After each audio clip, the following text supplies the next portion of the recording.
Hello and welcome to the myCRM call tracking tutorial video. By the end of this short video, you'll know exactly how call tracking within myCRM will help your business and how to use it.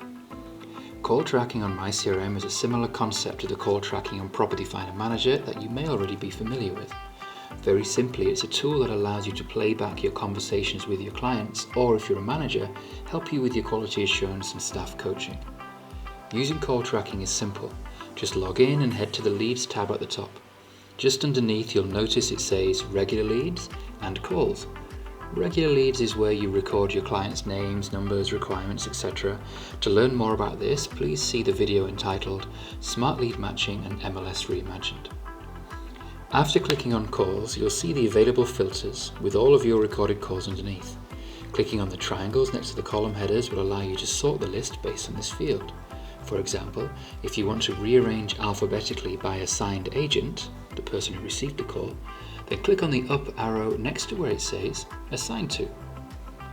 To hear the recording, click on Play. Once a recording has been listened to, it becomes dark grey. Until you have listened to it, it remains light grey. The three dots here allow you to download the recording as long as you have permission to do so. Finally, you can select the recordings by clicking on this box, then WhatsApp, reassign or even delete the calls from these three dots. On the mobile version, you are also able to add to your phone's contacts from here. We always value your feedback at myCRM.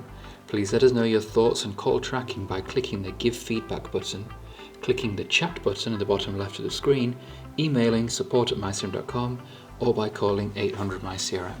Thank you.